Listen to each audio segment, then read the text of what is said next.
स्वागत है आप सबका उत्कर्ष क्लासेज की इस ऑनलाइन क्लास में। कैसे हो दोस्तों? आज हम बात कर रहे हैं जो पूर्व की कक्षा में हमने जाना था, कल की कक्षा में हमने जाना था, बहुत ही आनंददायक कर देने वाला बिंदु। क्या? रस। और कहां से आज हम हमारा बिंदु शुरू करेंगे, इसकी शुरुआत में कल जाते जाते हिंट दे चुका था। क्या? पुनः बोलूंगा, उन्हीं पंक्तियों से आज की कक्षा का आरंभ करते हैं कि आशिकों की शक्ल कुछ कुछ भूत होनी चाहिए, अक्ल उनकी नाप में दो सूत होनी चाहिए, इश्क करने के लिए कलेजा ही काफी नहीं, उनकी ताक भी मजबूत होनी चाहिए कि जूते पड़े तो संभाल सकें, सहन कर सकें। बिल्कुल दोस्तों, तो रस की इस कड़ी में आज हम बात करने वाले हैं कौन से रस की? हास्य रस की। हास्य रस की, वाह, हास्य रस की। हास्य रस हेडिंग डाल लीजिए दोस्तों। दूसरा और महत्वपूर्ण रस, दूसरा और महत्वपूर्ण रस है कौन सा? हास्य रस। और हास्य रस का स्थायी भाव क्या होता है? हास या हंसी, हास या हंसी, बस। अब किस तरीके से पहचानेंगे इस रस को? कैसे पहचानेंगे कि हास्य रस है? कैसे समझ में आए कि यह हास्य रस है? तो दोस्तों, हास्य रस के लिए बहुत ज्यादा मेहनत और मस्तिष्क लगाने की जरूरत नहीं है, हैं? इस दौड़ धूप में क्या रखा है? आराम करो, आराम करो, आराम ही जिंदगी का नाम है, आराम ही जिंदगी का नाम है। खुशियां भर दो जीवन में, और कुछ नहीं चाहिए। क्यों भाई? खुशियां तुम्हें ही चाहिए या और किसी को नहीं चाहिए? नहीं। खुश रहो, खुश रहो क्यों कहा जा रहा है? हंसी मजाक की बातें क्यों कही जा रही हैं? कहने का मतलब यह है कि ऐसा कोई भी काव्य पाठ या ऐसी कोई भी बात जिसको सुनने से, जिसको पढ़ने से, जिसको देखने से, यदि मैं कहूं कि मैं तुमसे बहुत प्रेम करता हूं, यह तो नायक नायिका के संदर्भ में कहा जाए तो श्रृंगार होगा। यदि माँ अपने पुत्र या पुत्री से, या पुत्र अपने माँ या पिता से कह रहा है, तो वह कौन सा होगा? वात्सल्य होगा। भगवान मेरे सिर्फ तुम ही हो, तुम ही मेरे सच्चे प्रेमी, मैं ही तुम्हारा सच्चा प्रेमी, मुझे सिर्फ भगवान से प्रेम है। तो वहां पर कौन सा हो जाएगा? भक्ति रस हो जाएगा। तो हास्य रस की हम बात करते हैं। हास्य रस में क्या होता है कि जब किसी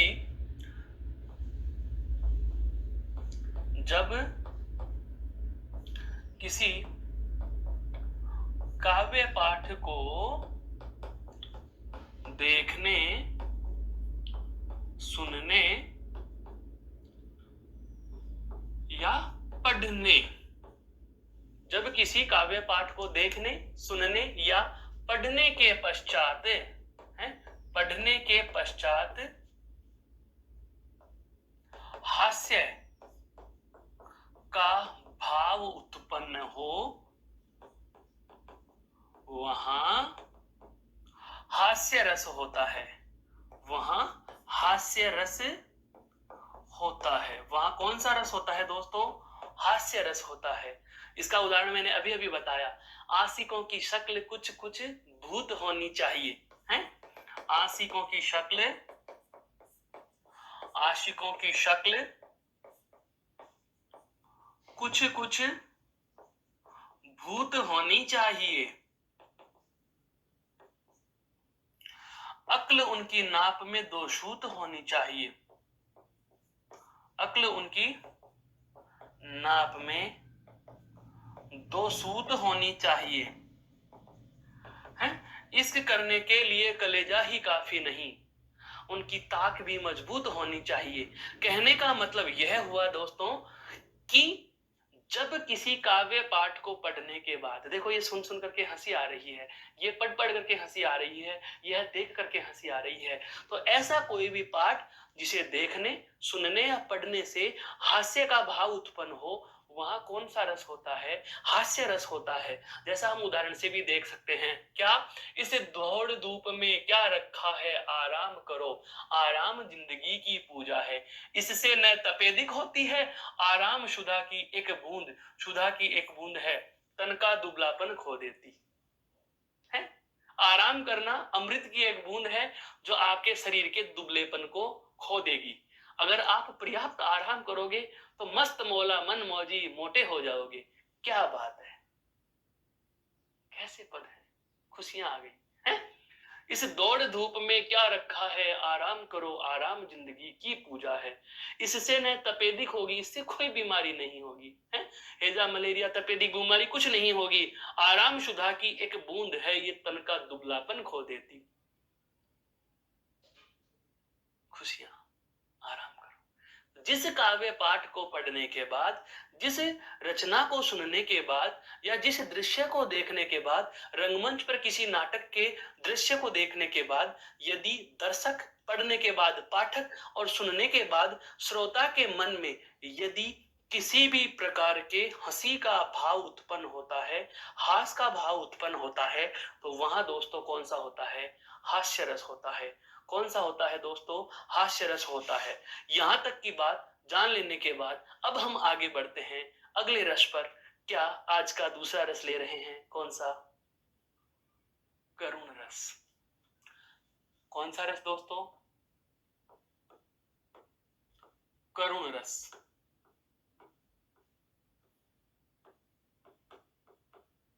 ये लो जी, स्थायी भाव से ही आपको पता चल गया होगा कि कहना क्या चाहा है? कहना क्या चाहा है करुण रस में।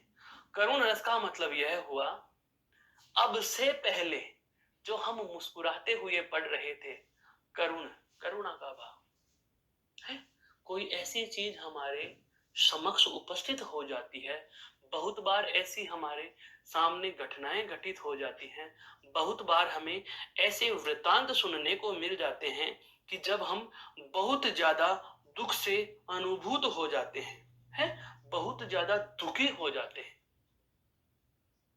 तो उस स्थिति में कौन सा आनंद प्राप्त होगा, उस समय दुख होगा, शोक होगा, उस समय क्या होगा, करुण होगा। उस समय क्या होगा दोस्तों, करुण का भाव जागृत होता है। कोई भी दुखद बात, दो महिलाएं आपस में बातें कर रही हैं, अब समझ में आएगा ये बहुत अच्छे से, है। दो महिलाएं आपस में बातें कर रही हैं और एक महिला जो वात्सल्य की प्रतिमूर्ति होती है, यहाँ पर कोई पर्टिकुलर किसी एक महिला विशेष का हम जिक्र नहीं कर रहे, यह संपूर्ण महिलाओं के लिए है।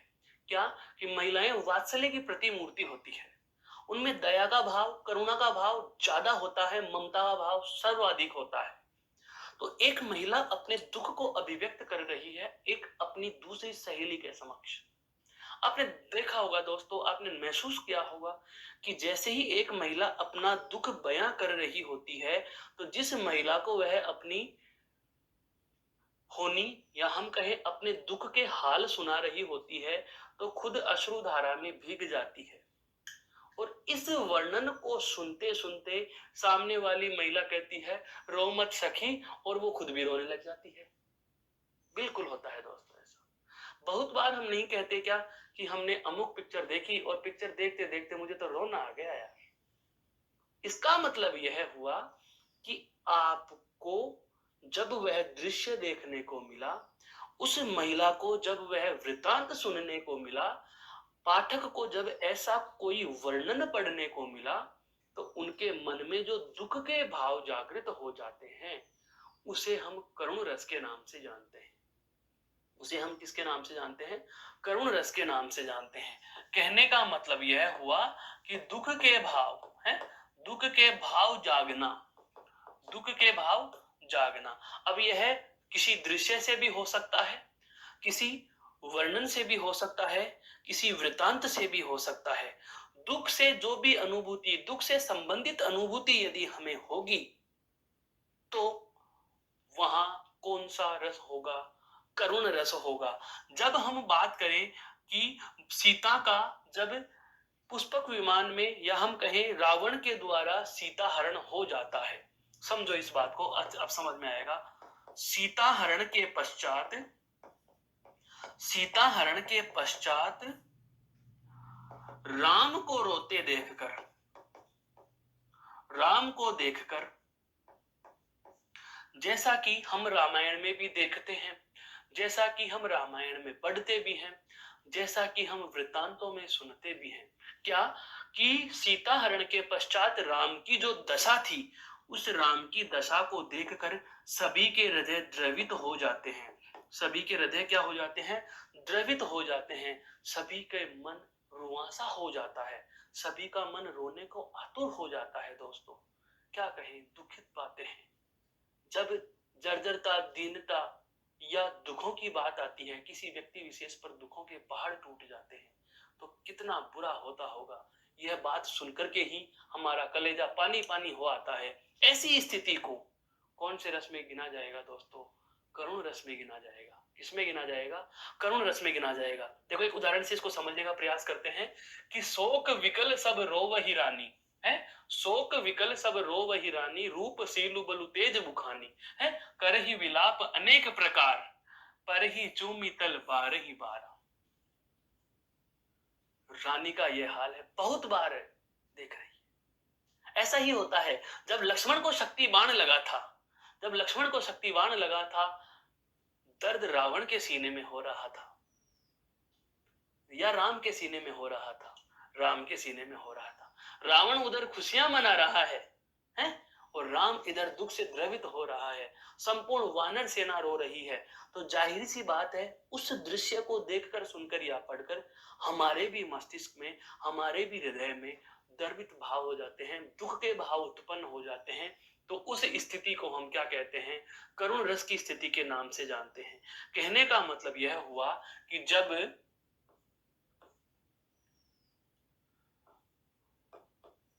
किसी वर्णन, रचना या दृश्य से पाठक, श्रोता या दर्शक का मन, दर्शक का मन दुख से प्रेरित हो, तो वहां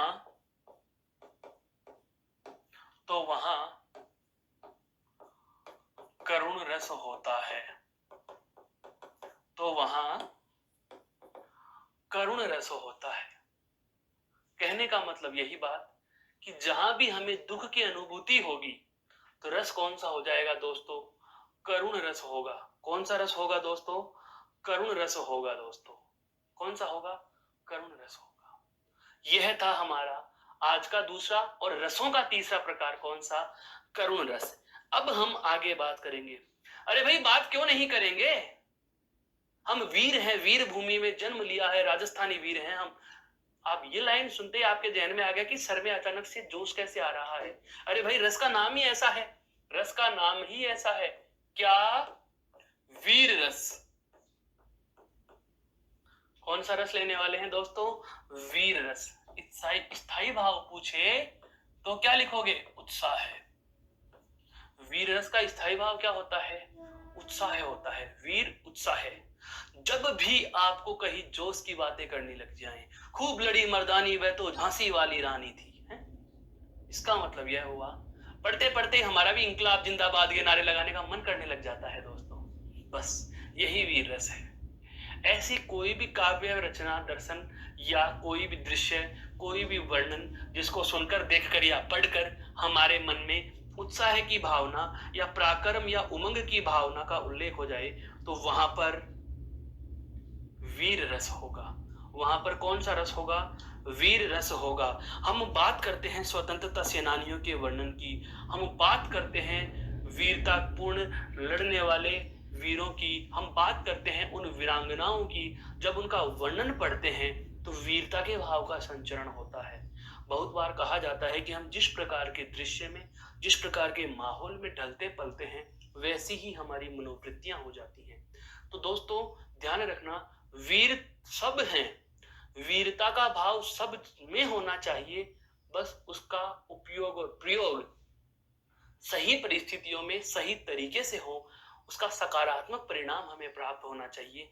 इस उद्देश्य के वीर होना ही वास्तविक वीर होता है।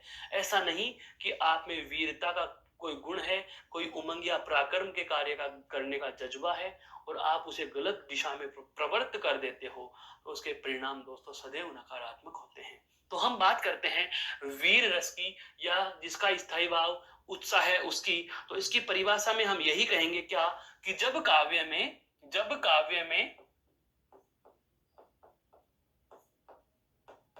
जब काव्य में उमंग उत्साह या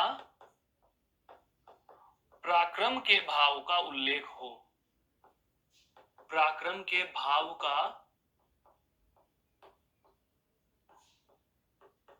उल्लेख हो, तो वहां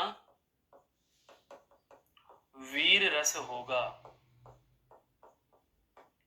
वहां वीर रस होगा। धनुष टंकार सुनो, मेरी हुंकार सुनो, गज डोल रहे, मस्ती में हम बोल रहे, युद्ध के नगाड़े बजवा दो, शंखनाद हो जाना चाहिए। ऐसी लड़ाई झगड़े की बातें, वीरतापूर्ण बातें हम सुनते हैं तो जाहिर सी बात है रोंगटे खड़े हो जाते हैं, रोमांचित हो जाते हैं। ऐसी स्थिति के वर्णनों को हम कौन से रस में शामिल करेंगे दोस्तों? वीर रस में। कौन से में शामिल करेंगे दोस्तों?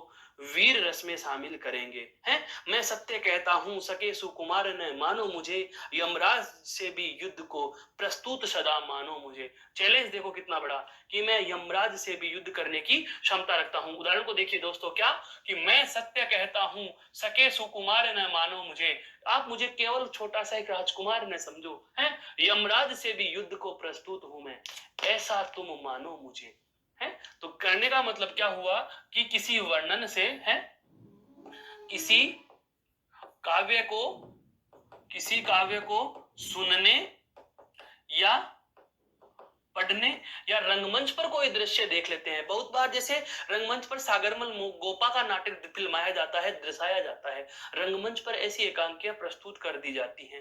रंगमंच पर जैसे एक घूंट वाली एकांकी की तो नहीं बात करते, रीढ़ की हड्डी एकांकी की हम बात नहीं करते, लेकिन ऐसी जैसे सागरमल गोपा के दृश्य से संबंधित हो या चंद्रशेखर आजाद के जीवन से संबंधित हो, तो ऐसी, या चंद्रशेखर आजाद के उस जलियांवाला बाग हत्याकांड के परिणाम स्वरूप होने वाली घटनाओं से संबंधित कोई दृश्य हो, तो ऐसे दृश्य को हम जब देखते हैं रंगमंच पर, उसका वर्णन सुनते हैं या यदि काव्य पाठ करते हैं, तो उस समय किसी भी काव्य को पढ़ने, सुनने या देखने से जब उत्साह है,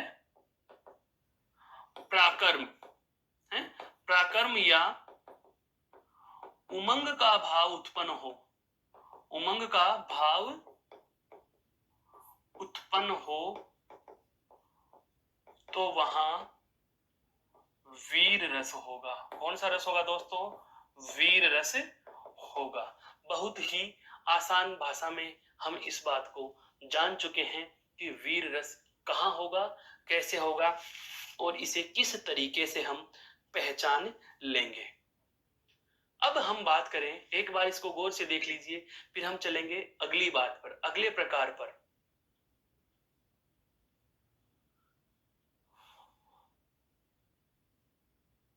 अगला जो होगा दोस्तों, अगला रस देखो,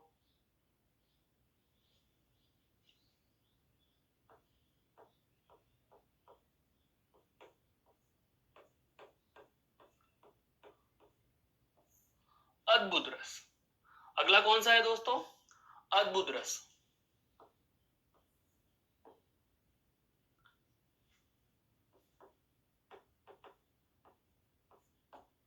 अब यह नाम लिखते ही आपके जहन में एक बात आ गई, क्या कि जहां भी अद्भुत रस का बात होगी वहां आश्चर्य होगा। क्या होगा? आश्चर्य, अचंबा, है, अचरज। क्या होगा दोस्तों? अचरज का भाव।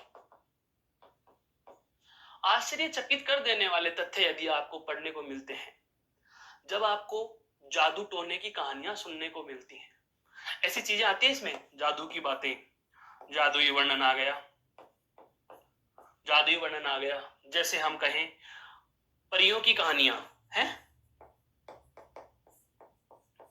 परियों की कहानी।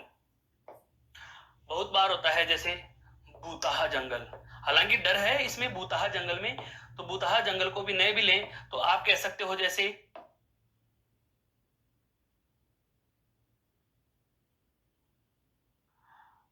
पारलौकिक, या हम कहें अलौकिक वर्णन। और अलौकिक वर्णन का नाम आते ही आप ये भी कह दोगे कि कौन सा अलंकार हो गया? अतिशयोक्ति। कौन सा?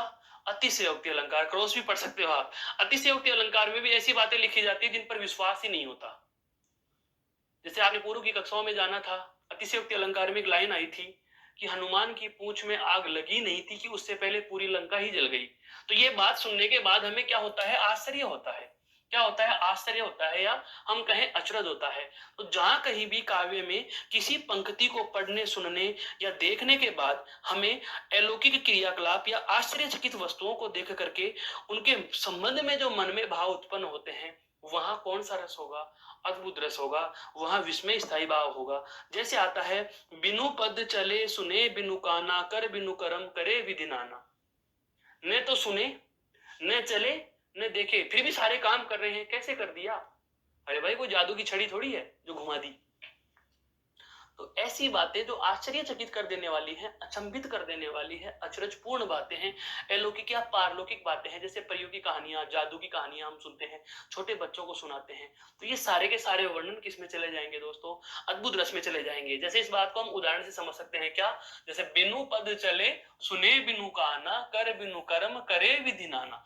कर बिनु कर्म करे विधि नाना। बहुत प्रकार के काम कर रहे हैं, न तो बिना चले, न बिना कानों के सुने, न बिना, सब कुछ उसके पास नहीं, पर काम सारे करे जा रहे हैं। विधि नाना, बहुत प्रकार के काम उनके द्वारा किए जा रहे हैं। कहने का मतलब यह हुआ कि जब हम इस बात को परिभाषा के शब्दों में बांधना चाहें कि जहां पर किसी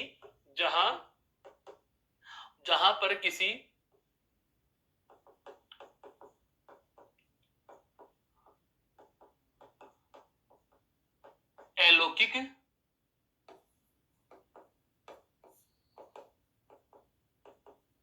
क्रियाकलाप का वर्णन पढ़ने, ऐसा देखने को तो मिल नहीं सकता, तो पढ़ने या सुनने को ही मिलेगा, क्योंकि होता तो नहीं है ना ये वास्तव में तो ऐसा हो ही नहीं सकता, तो देखने को नहीं मिलेगा। तो ऐसा क्रियाकलाप पढ़ने या सुनने के बाद जो भाव पाठक या श्रोता के मन में उत्पन्न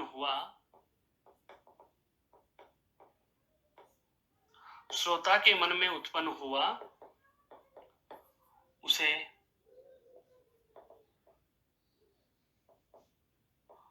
अद्भुत रस में गिना जाएगा। कहने का मतलब यह हुआ कि वहां ऐसी स्थिति में कौन सा रस होगा? अद्भुत रस होगा।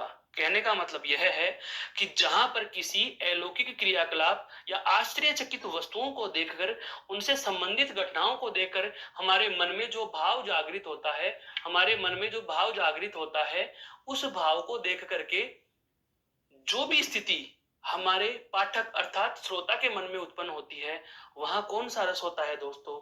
वहां आश्चर्यचकित कर देने वाला, या हम कहें अद्भुत रस होता है। इस स्लाइड को हम गौर से देख लीजिए, फिर बात करेंगे अगले रस पर।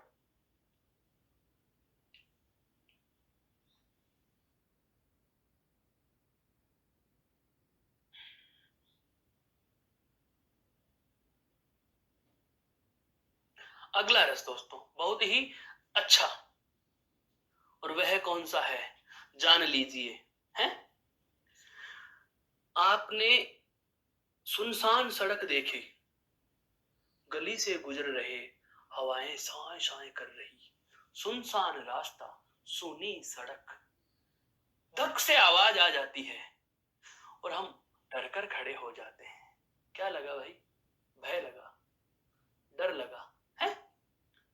रात के समय में जा रहे थे हम सफर पर, सामने देखा कि एक पेड़ में अचानक से कोई मानव आकृति दिखी और गायब हो गई। उस समय हालत कैसी होती है? डरने वाली हालत होती है।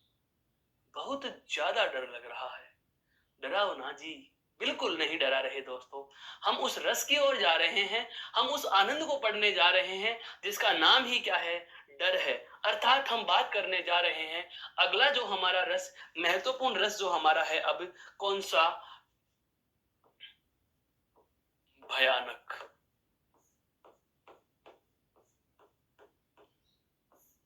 भयानक रस कौन सा है दोस्तों? भयानक रस। और भयानक रस के स्थायी भाव की बात करें, भयानक रस से के स्थायी भाव की बात करें तो भयानक रस का स्थायी भाव क्या होगा? भय। क्या होगा? भय। अरे और तो और, परीक्षा का नजदीक समय आ जाने के बाद, इसको हम अलग उदाहरण से समझते हैं, काव्य के उदाहरण को छोड़ो, हम बात करें जब परीक्षा के दिन बहुत नजदीक आ जाते हैं और परीक्षा के चंद समय ही बच रहा हो और उसी समय पापा मॉडल पेपर के रूप में मोटी सी किताब ला करके दे दे, जो लगता है कि अब 20 दिन में पूरी नहीं हो पाएगी, डर लगने लग गया। अब क्या होगा? अब क्या होगा? बस यही भयानक रस है। अर्थात डर उत्पन्न कर देने वाली चीजों को, भय उत्पन्न कर देने वाली चीजों को देखकर, भयानक चीजों को देखकर, भयावह चीजों को देखकर बहुत बार तो हम ऐसी घटनाएं देख लेते हैं जिनके स्मरण मात्र से डर लगने लग जाता है। जैसे हम बात करें कि कल से 10 दिन के लिए बिजली कटौती रहेगी। हमें बहुत सारी चिंताएं, बहुत सारे डर सताने लग गए। कैसे तो हम पढ़ेंगे, किस तरीके से हमारी तैयारियां होंगी, सब चीजें प्रभावित होने लग गई। आपको आपका मित्र कह देता है रात के 11 बज रहे हैं और आपके घर से 6 किलोमीटर दूर, जहां पर से थोड़ा सुनसान रास्ता भी पड़ता है, 3 किलोमीटर दूरी तक तो घना जंगल भी है, और मित्र ने फोन कर दिया कि मेरे भाई, मेरे पास मोटरसाइकिल है, वो खराब हो गई है, तू जल्दी से तेरी गाड़ी लेकर के मुझे लेने के लिए आ जा। पता चला जैसे ही हम सुनसान जंगल में जा रहे थे, अचानक हमारी बाइक की लाइट बंद हो गई। बस दोस्तों महसूस कर लीजिए, यही भयानक रस है, यही भयानक रस है, यही भयानक रस है। जो डर अब हम महसूस कर रहे हैं, यही भयानक रस है। कहने का मतलब यह हुआ कि किसी भी काव्य रचना या किसी वृतांत को पढ़ लेने के बाद, किसी भी काव्य रचना या किसी भी वृतांत या किसी वर्णन को पढ़ लेने के बाद यदि हमारे मन में भय का भाव उत्पन्न होता है, भय का जो भाव उत्पन्न होता है, उसी में हम भयानक रस मान लेते हैं। देखो, जैसे इसकी हम परिभाषा के शब्दों से भी बात करें तो भयानक वस्तुओं को,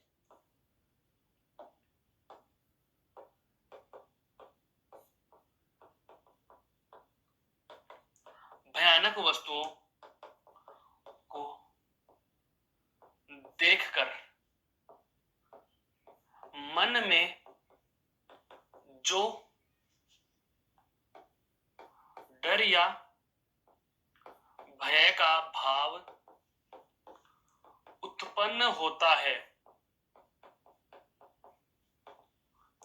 वहां भयानक रस होगा, वहां भयानक रस होगा।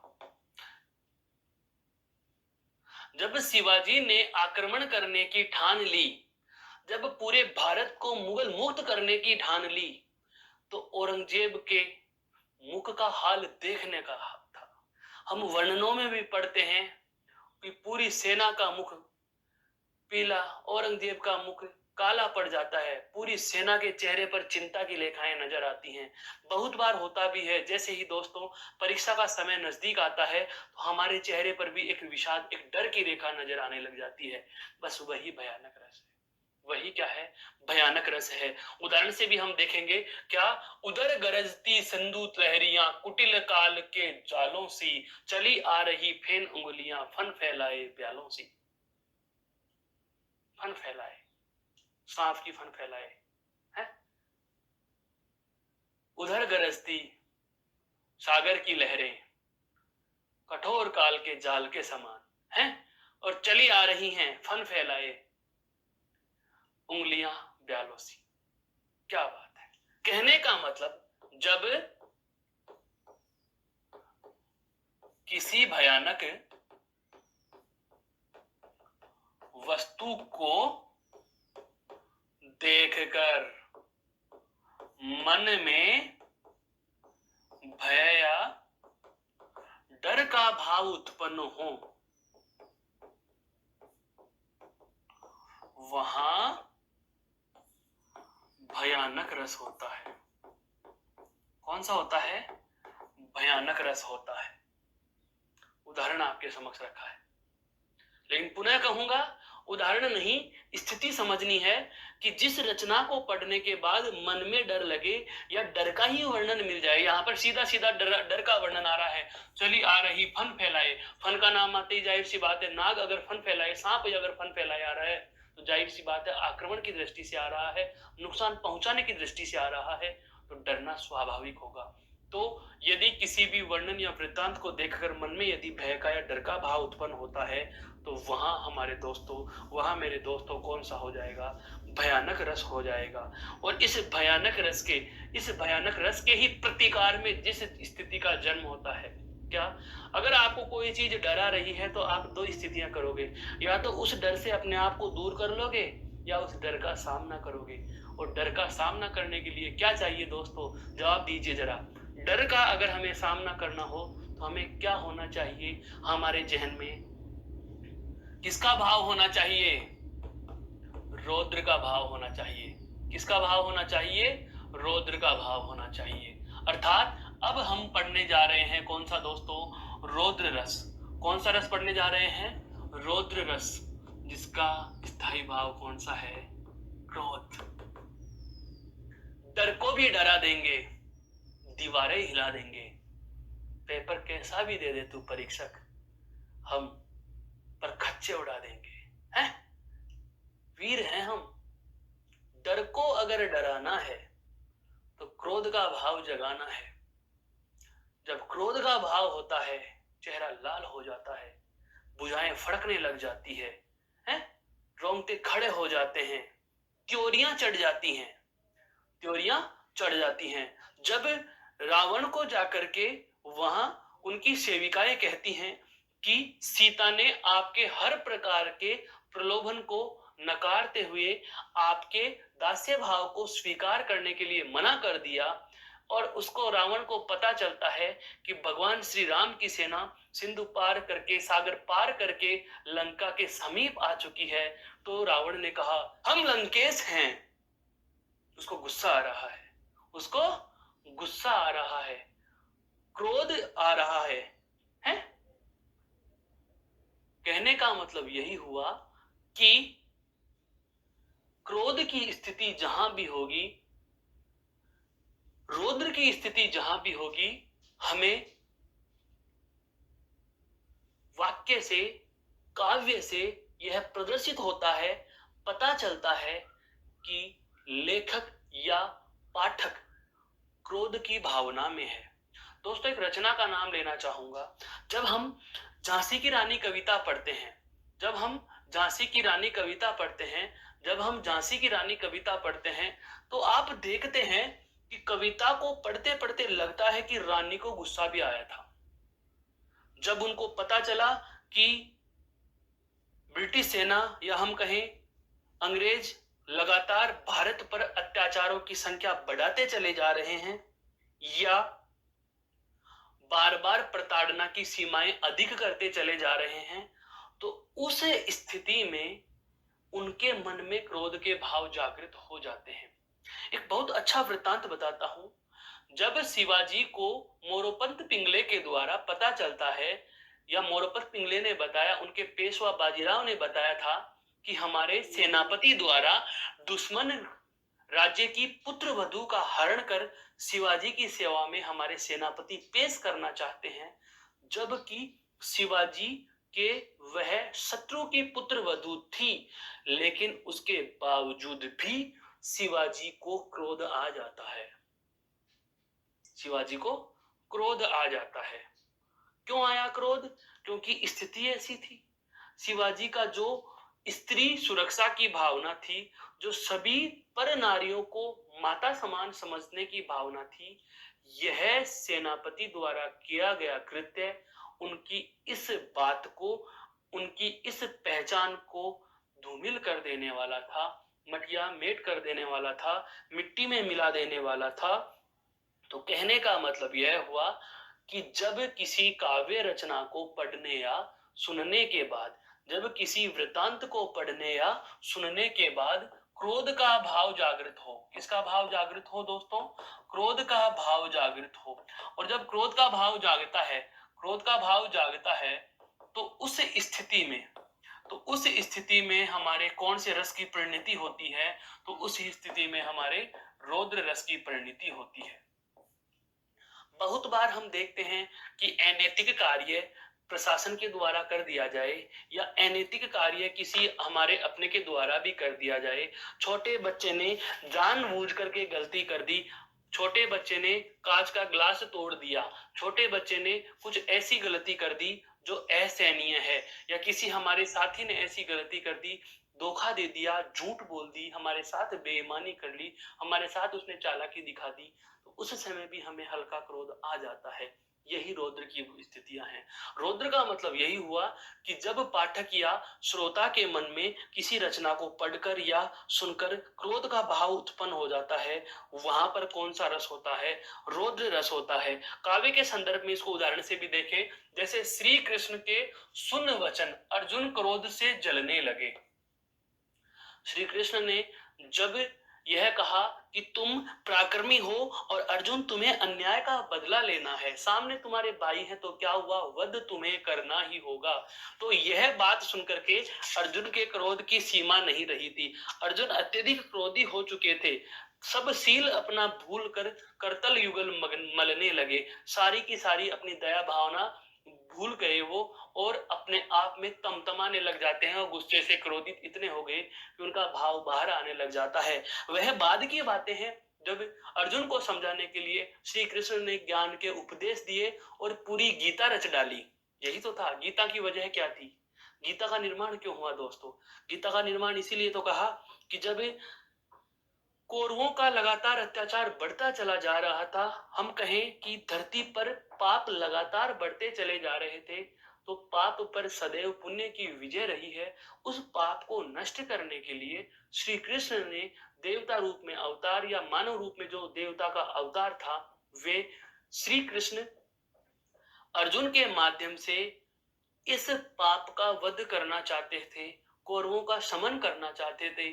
तो उन्होंने कहा कि अर्जुन, तुम्हें इस बुराई को मिटाना होगा, तुम्हें कौरवों को हराना होगा, तुम्हें कौरवों को वध करना होगा, कौरवों की बलि चढ़ानी होगी। तो यह बात सुनकर के क्रोधित हो जाते हैं कि यार, आप मेरे भाइयों को मारने की बातें कैसे कर रहे हैं? आप मेरे अपनों पर मैं कैसे प्रहार करूंगा? इस प्रकार की वार्ता किस तरीके से कर रहे हो? जबकि वहां पर दोस्तों दो भाइयों की नहीं, बल्कि वहां धर्म अधर्म का युद्ध था, पाप पुण्य का युद्ध था, सत्य असत्य का युद्ध था। तो जब श्री कृष्ण की बात सुनकर अर्जुन ने युद्ध करने के लिए मना कर दिया, तो अर्जुन को समझाने के लिए श्री कृष्ण ने जो तर्क दिए थे, उसी तर्क के फलस्वरूप वो सारे के सारे तर्क ही किस रूप में बांधे गए हैं? गीता के रूप में बांधे गए हैं। और फिर पूरी गीता सुनाने के बाद कहा था कि अब युद्ध के लिए तैयार है या फिर से गीता और सुनाऊं? तो वही वाली बात आती है क्या, कि जब किसी काव्य रचना को पढ़कर या सुनकर पाठक या श्रोता के मन में क्रोध का भाव उत्पन्न होता है, क्रोध का भाव उत्पन्न होता है, वहां रौद्र रस होगा, वहां रौद्र रस होता है। कहने का मतलब यही हुआ कि यदि किसी पाठक या किसी रचना को सुनकर या पढ़कर पाठक या श्रोता के मन में क्रोध का भाव उत्पन्न हो जाता है, जैसे लक्ष्मण के वचन सुनकर के ही क्रोध को क्या आ गया, कृष्ण को क्या आ गया? क्रोध आ गया। वही वाली बात आ जाती है। कोई भी वृतांत सुनकर के यदि हमारे जहन में क्रोध का भाव उत्पन्न होगा, तो वहां दोस्तों कौन सा हो जाएगा? रौद्र रस हो जाएगा। कौन सा हो जाएगा? रौद्र रस हो जाएगा। तो यह है आपका रौद्र रस। इसे एक बार गौर से देख लीजिए। फिर चलते हैं हम अगले रस की तरफ। आपके बहुत ही प्यारे और पसंदीदा रस 8वें नंबर पर हम जिसकी बात करने वाले हैं,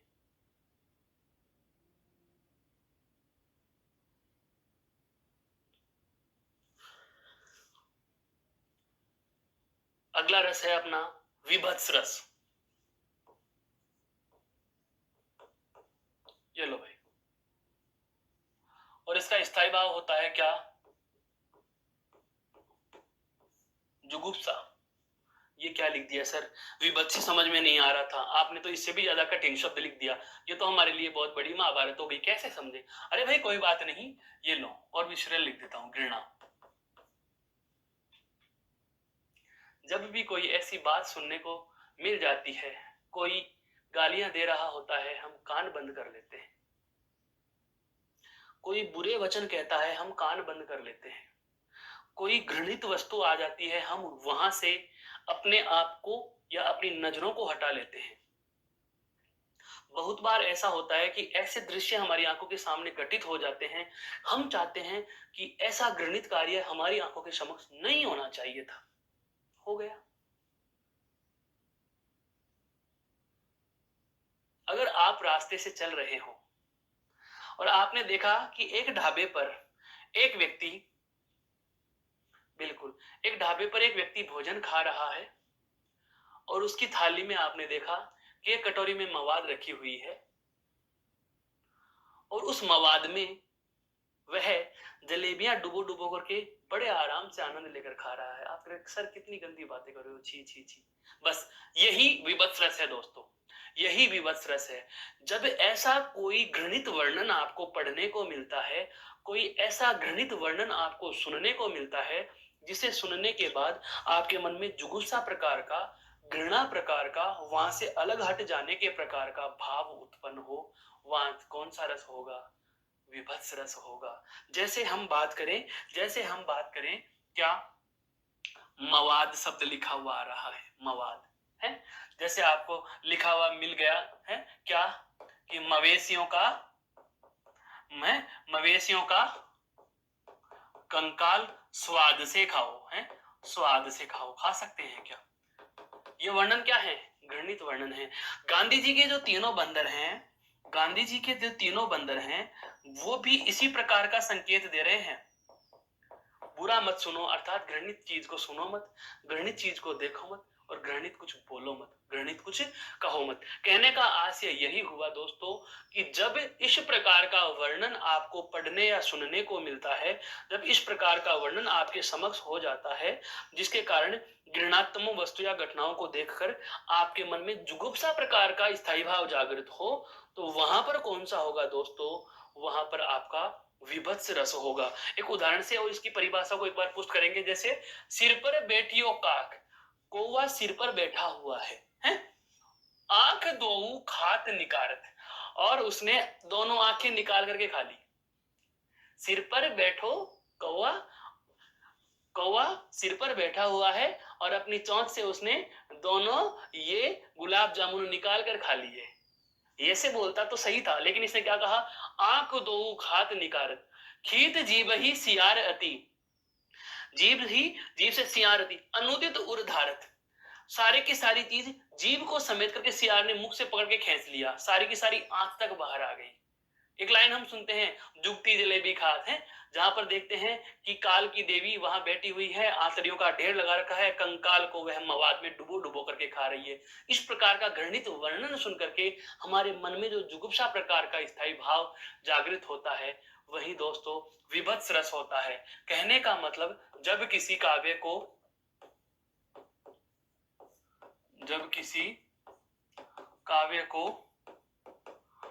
पढ़कर या सुनकर, जब किसी काव्य को पढ़कर या सुनकर उसके घृणित भाव की वजह से, है, उसके घृणित भाव के कारण पाठक या श्रोता के मन में जुगुप्सा अर्थात घृणा का भाव जागृत होना विभत्स रस कहलाता है। विभत्स रस कहलाता है। घृणा का भाव जागृत हो जाना है, घृणा का भाव जागृत हो जाना क्या कहलाएगा? विभत्स रस कहलाएगा।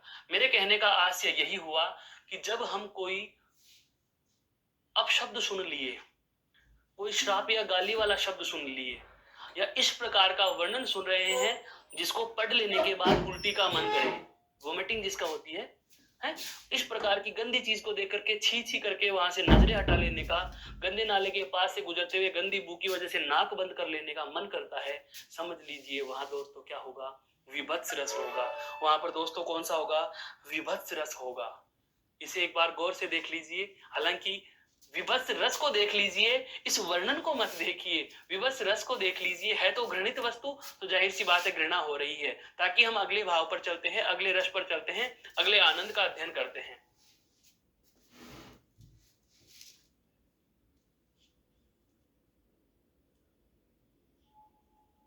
अगला है जो बहुत ही अच्छा और आपके लिए सरल सा 90 नंबर पे आता है, कौन सा, आपका शांत रस।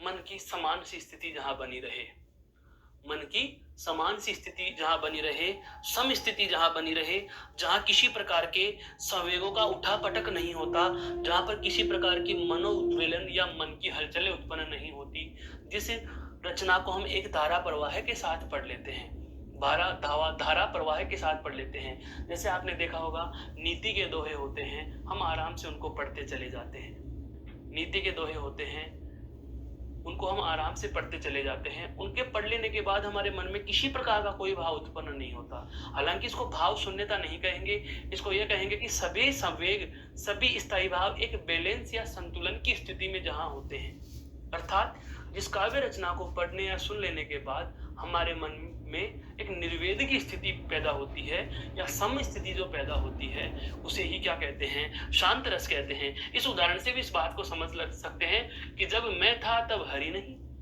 जब हरि है तो मैं नहीं, सब अंधियारा मिट गया जब दीपक देखा माही। एक भक्ति का सा पद है, भक्ति का भी क्या कहें, एक नीति का दोहा है। कबीरदास जी कह रहे हैं कि जब मेरे मन में मैं था, अर्थात जब मेरे मन में घमंड था, क्या था दोस्तों, घमंड था, तब हरि नहीं तो मुझे भगवान नहीं मिले।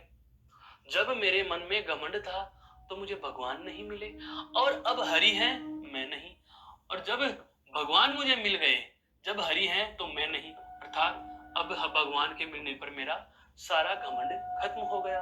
कब, सारा अंधियारा, सारा अंधेरा मिट गया जब दीपक देखा माही, अर्थात जब मैंने आत्मा रूपी या मन रूपी दीपक को देख लिया, अपने मन के ज्ञान को समझ लिया, जब मैंने आत्मज्ञान समझ लिया, तो मेरा सारा का सारा अंधकार मिट गया, सारी लोभ लालच तृष्णाएं मिट गई। तो एक समान भाव का पद है, ज्ञान की बातें, नीति के लिए मैंने कहा है। ध्यान रखना, शांत रस क्या है, शांत रस को हम परिभाषित करें तो कैसे करेंगे दोस्तों, कि जिस रचना को पढ़ने के बाद, जिस रचना को पढ़ने के बाद मन में निर्वेद यानी कि शम की स्थिति उत्पन्न हो, निर्वेद यानी शम की स्थिति उत्पन्न हो,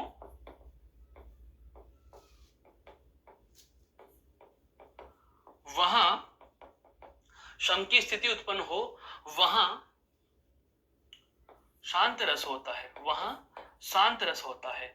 अब इतना वर्णन आपको याद न रखे, आपको सिर्फ इतना सा ध्यान रखना है, क्या, कि नीति विषयक बातें, ये महत्वपूर्ण चीज लिख रहा हूं मैं, विशेष बात लिख रहा हूं, ये विशेष बात आपको जो ध्यान रखने की है वह क्या है, कि नीति विषयक वर्णन।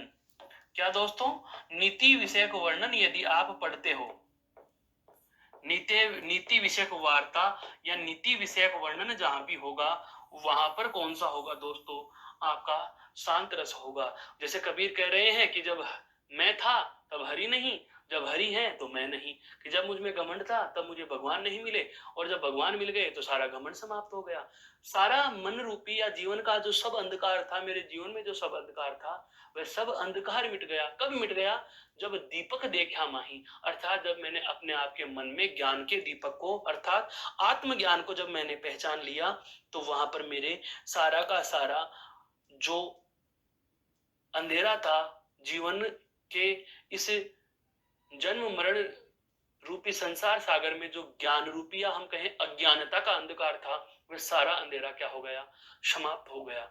अब बात करते हैं दोस्तों, इसके साथ ही अब दो छोटे छोटे और महत्वपूर्ण रस रहे हैं जिनकी हमने पहले बार में चर्चा कर ली थी। और कौन सी चर्चा की थी दोस्तों, आपको याद भी आ रहे होंगे कि जब मैंने कहा था श्रृंगार के बाद, श्रृंगार की जब हम बात कर रहे थे तो श्रृंगार रस के संदर्भ में एक बात की थी। यह देखिए क्या कि श्रृंगार अर्थात इस श्रृंगार रस को पढ़ने से पहले हमने जाना था कि प्रेम का भाव 3 प्रकार से होगा। प्रेम का भाव 3 प्रकार में कहां कहां होगा दोस्तों, दो समान उम्र के प्रेम, श्रृंगार रस हम पढ़ चुके हैं। अब जो 2 रस बचे हैं हमारे शेष, वो कौन कौन से रचे बचे हैं दोस्तों, वात्सल्य और भक्ति। कौन कौन से बचे हैं दोस्तों, वात्सल्य और भक्ति रस बच रहे हैं। कौन कौन से बच रहे हैं दोस्तों, वात्सल्य और भक्ति रस बचे हुए हैं। तो इसके बाद हम जो अब आरंभ कर रहे हैं वह कौन सा होगा दोस्तों, वात्सल्य रस, आपका 10वां रस है। अब इस वात्सल्य रस के लिए क्या कहें, वात्सल्य रस का स्थायी भाव तो क्या होगा, वत्सल। वात्सल्य रस का स्थायी भाव तो क्या होगा दोस्तों, वत्सल होगा। अब आराम से हम इस बात को करें, बहुत छोटे छोटे बिंदु हैं, दो ज्यादा से ज्यादा 10 मिनट में हमारे समाप्त हो जाने वाले हैं दोस्तों। तो इन दो छोटे छोटे रसों को और देख लेते हैं, क्या कि वात्सल्य रस का स्थायी भाव तो क्या होगा, वत्सल। इसकी स्थिति क्या होती है हम जान चुके हैं, मैं पुनः बता देता हूं। दोनों रसों को एक साथ भी आप ले सकते हो, वात्सल्य रस और भक्ति रस। भक्ति रस का स्थायी भाव क्या होता है, देव विषयक रति या देवता विषयक रति। वात्सल्य रस और भक्ति रस में और श्रृंगार रस में, तीनों में अंतर क्या होता है, देखो श्रृंगार रस में, श्रृंगार जो रस होता है उसमें प्रेम समान उम्र का होगा। किसका होगा दोस्तों, समान उम्र का होगा। किसका होगा, समान उम्र का होगा। वात्सल्य में क्या होता है, एक बड़ा और एक छोटा, एक बड़ा और एक छोटा। और देव विषयक में क्या होता है, भगवान से भक्त का प्रेम, भगवान से भक्त का, या हम कहें भक्त से भगवान का।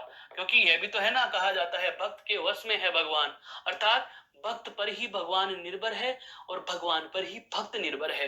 तो जब ऐसी स्थिति आ जाती है तो वह कौन सी है दोस्तों, भक्ति रस की स्थिति होती है। वह कौन सी स्थिति है, जैसे भक्ति रस की स्थिति है। जैसे सूरदास ने भगवान श्री कृष्ण की भक्ति करी है, सूरदास ने कृष्ण की भक्ति करी। हालांकि गोपियों का संवाद या गोपियों का वियोग जो भ्रमर गीत है वो अलग बातें हैं, लेकिन हम बात करें जैसे रसखान की, तो रसखान भगवान श्री कृष्ण की भक्ति कर रहे हैं। तुलसी के राम है, तुलसी के राम, तुलसी के राम। तो जो भक्त का भगवान से, अर्थात एक व्यक्ति का अपने इष्ट से जो प्रेम होता है, एक व्यक्ति का जो अपने इष्ट देवता से जो प्रेम होता है दोस्तों, वह कौन सा प्रेम होता है, भक्ति प्रकार का प्रेम होता है, उसे भक्ति रस में हम गिनते हैं। और अगर माँ का पुत्र से या पुत्री से है, या हम बात कहें पिता का पुत्र से या पुत्री से, या हम कहें पुत्री या पुत्र का, पुत्री या पुत्र का मां से, या हम कहें पुत्री या पुत्र का पिता से, यह जो प्रेम है, यह जो प्रेम है, यह कौन से में चला जाएगा दोस्तों, वात्सल्य प्रकार के प्रेम में चला जाएगा। अर्थात जहां पर किसी भी बाल क्रीड़ाओं के संबंध में कोई वर्णन आ रहा हो, बचपन के खेलों के संदर्भ में कोई वर्णन आ रहा हो, छोटे बच्चे से माँ के लाड़ दुलार प्यार की बातें आ रही हो, तो वहां कौन सा होगा, वात्सल्य रस होगा। इसे आप इस उदाहरण से समझेंगे। देखो, किलकत कहने गुठ रुवन आवत, मणिमय कनक नंद के आंगन, बिंब परिकयो धावत। वो जब चांद का प्रतिबिंब पकड़ने के लिए भगवान श्री कृष्ण दौड़ रहे हैं, यह उस समय का वर्णन लिख दिया गया है। तो कहने का मतलब यही हुआ कि जब बाल क्रीड़ा है, जब बाल क्रीड़ा या बाल प्रेम का वर्णन किया जाए तो वहां वात्सल्य रस होगा, तो वहां वात्सल्य रस होगा। कहने का मतलब यह है दोस्तों कि आपको यह देखना है कि वृतांत किस चीज का है। छोटे बालक का किलकत कहाने गुठ रुवत आवत, घुटनों से आ रहे हैं किलकिलाती करते हुए, किलकारियां मारते हुए, घुटनों के बल चलते हुए आ रहे हैं। मणिमय कनक नंद के नंदन है, मणिमय कनक नंद के नंदन, नंद बाबा के आंगन में भगवान श्री कृष्ण दौड़ रहे हैं। क्यों? क्योंकि वे चंद्रमा के प्रतिबिंब को पकड़ने के लिए, बिंब पकड़ियो धावत, धावत का मतलब दौड़ रहे हैं, प्रतिबिंब को पकड़ने के लिए वो दौड़ना चाह रहे हैं, घुटनों के बल चल रहे हैं, किलकारियां मारते हुए चल रहे हैं। तो जब बाल क्रीड़ाओं का वर्णन हो या बाल प्रेम का वर्णन किया जाए तो वहां कौन सा होगा दोस्तों? वात्सल्य होगा। और जैसा कि अभी मैंने बात की कि जब भक्त का भगवान से वर्णन आए या जब भक्त का भगवान से प्रेम आए तो उसे हम क्या कहेंगे? भक्ति रस कहेंगे। क्या कहेंगे? भक्ति रस कह देंगे। अर्थात भक्ति रस में क्या होगा? एक का प्रेम ईश्वर के प्रति विश्वास कहें या आस्था कहें, तो वहां पर भक्ति रस होता है कि जब किसी काव्य रचना से, जब किसी काव्य रचना से ईश्वर के प्रति भक्ति भाव या आस्था है जागृत हो, भक्ति भाव या आस्था जागृत हो, वहां भक्ति रस होता है, वहां भक्ति रस होता है।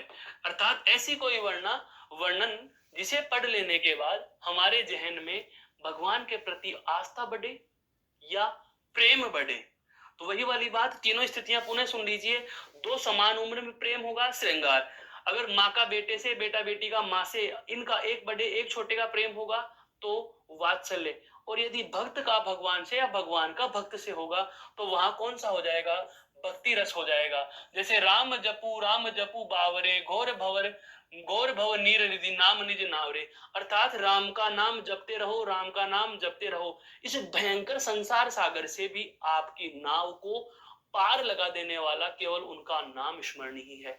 तो यह बात सुनने के बाद हमारी भगवान श्री राम में या भगवान श्री राम के नाम में आस्था और विश्वास या प्रेम बढ़ता है। तो ऐसा वर्णन हमें पढ़ने को मिलता है। वहां दोस्तों कौन सा होता है? भक्ति रस होता है। इसी प्रकार से हमने चलते चलते आज पूरे के पूरे 11 के 11 रसों का एक रसपान किया, आनंद किया, सरोवर से हमने इनका पूरा सफर किया। इसके लिए मैं उम्मीद करता हूं कि आपको यह वर्णन पसंद आया, समझ में आया होगा। सवाल रहे तो आप अपने कमेंट बॉक्स में लिखकर दे सकते हैं। बाकी हम फिर से मिलेंगे किसी नए बिंदु के साथ। तब तक के लिए धन्यवाद। जय हिंद, जय भारत।